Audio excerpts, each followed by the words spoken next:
Greetings YouTube. If you're a devil worshipper, then you've no doubt had one or more Christians cross your path and tell you that you are wrong for worshipping the devil, you are going against the one true God, and you will go to hell and suffer eternal torment when you die.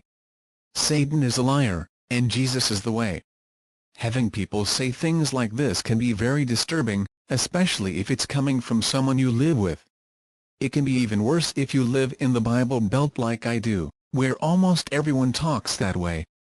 Christians who vomit this stuff for a living can be very good at intimidating people into giving up their beliefs and becoming crazed Bible thumpers. It can be especially hard tolerating this malarkey when you are a young devil worshipper living under the thumbs of fundamentalist Christian parents.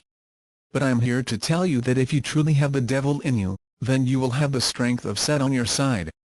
Others may try to shake your faith by smothering you with their propaganda, their circular reasoning, and their bullshit.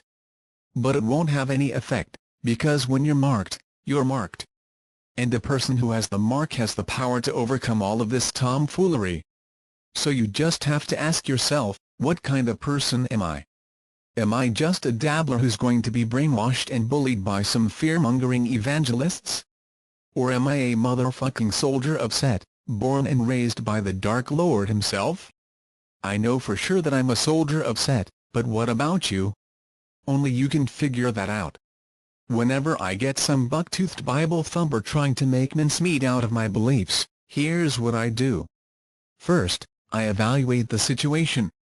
I think to myself, do I really want to get into it with this guy? Is it really worth it? If not, I'll simply smile, nod my head, and walk away.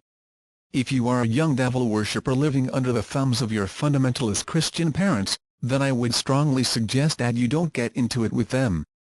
They own the house you live in, the clothes you're wearing, the bed you sleep on, and the food you eat. Until you're old enough to move out and buy your own groceries, you're just going to have to suck it up and live with it. I know it's hard, but just remember this, if you've truly got the mark of Set upon your soul, then it won't matter what your parents say or do. It won't matter how many times they drag you to some youth group. It won't matter if they pawn your entire Merciful Fate collection. If you've got the devil's mark, you will rise above it. You will live through it, and one day, you will look back and you will laugh at them. You will deliver yourself by your own body and brain, and you will remain true to who and what you really are. Nothing, not even being forced to watch Left Behind, the movie every day and every night, can take the mark away from you. But let's get back to our buck-toothed Bible thumper. If I should decide for some reason that I think it's worthwhile to argue with Jimmy the Jesus Freak, I'll tell him, look, I've already made my decision, thanks. And all the snake oil salesmen in the world can't persuade me to change my mind. But if you really want to convert me that bad, I'll tell you what. Give me scientific proof that every single one of your theological claims is true, and I'll not only convert to Christianity, but I'll wash your feet. And I'll vote Republican to boot. And 9 times out of 10, here's what Jimmy the Jesus Freak says in response, but you can't prove God with science. You have to have faith. And then I'll say, faith, eh? Well, I've got plenty of that. You see, nobody ever asked me to worship the devil. He just introduced himself to me one day, and it was love at first sight. I have some pretty strong spiritual experiences under my belt, and I have absolute faith in them.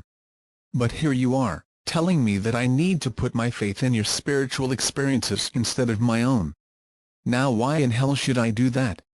I have direct reference to my own experiences, not to yours. I know what I've experienced, I know what it felt like, I know it really happened, and I know I'm being honest to myself about it. On the other hand, I don't know what you've really experienced, just what you claim to have experienced. I don't know what it really felt like for you, only what you claim it felt like. I don't know if it really happened, only that you claim it really happened. And I don't know if you're being honest with yourself about your beliefs at all. You could just be deceiving yourself to believe in them. So if you're going to ask me to put my faith into your experiences instead of my own, then you need to prove them to me scientifically. I need proof that I can see, hear, taste, touch or smell with my own senses. And if you can't give me this kind of proof, then you're wasting your time and your breath, buddy.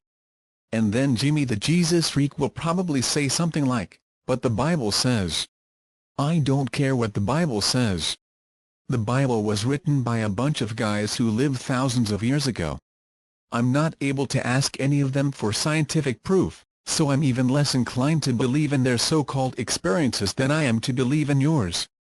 And if you only believe what you do because it says so in the Bible, then that makes your beliefs even less credible in my view, because your faith is based on someone else's experiences instead of your own.